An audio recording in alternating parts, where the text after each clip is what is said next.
that till the law came into effect, that may have been the position, but since the law has now occupied the field of legislation and prescribed a particular period of time, unless we hear a challenge to the law, which there is no challenge to the law, then why should we disregard the law? That's one way of looking at it. And we don't need to touch the judgment at all, because at that time, this aspect of the matter had not been legislated upon either in the Constitution or by law. So then the courts kind of filled in the vacuum and said that it should be lifetime because there is no period of disqualification.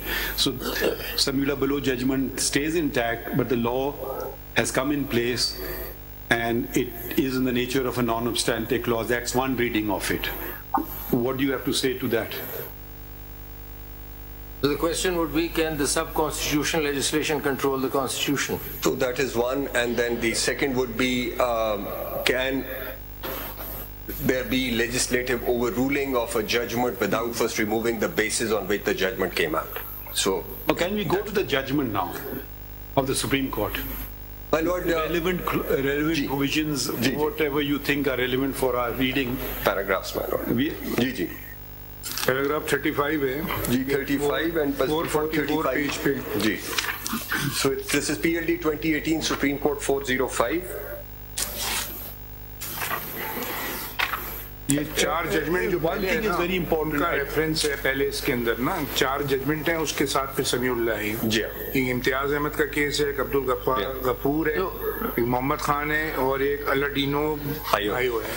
Aladino Bhayo, first Aladino Bhayo, and then the review which came out later in 2020, and the court took a somewhat different view. Mr. Attorney General, to nullify Sameullah Baloch, the amendment would have been in the Constitution.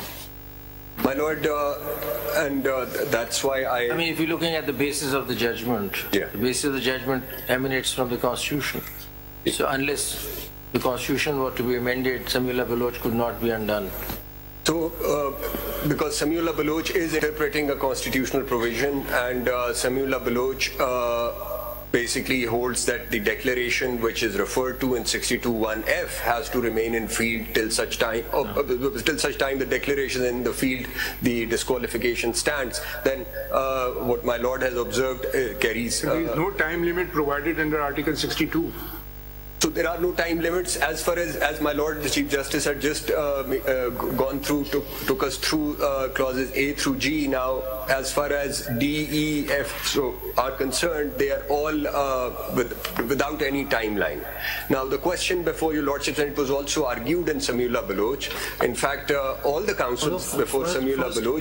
If we consider that through Sameullah Baloch the Constitution has been amended, then the constitutional amendment is required, as per my understanding.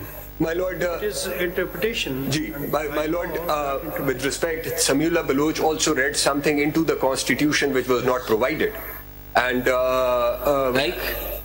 What did they read into the... My Lord, while comparing now, while examining 62(1)(f), the court held that so long as the declaration is in the field, this disqualification stands. While at the same time, when they were examining 63(1)(h), which is under 63 and relates to moral turpitude, which includes dishonesty, and there is a 5-year time limit, the court took it and it said that, because there is a personal price that a person has prepared by going to prison, so therefore 5 years is good enough. But what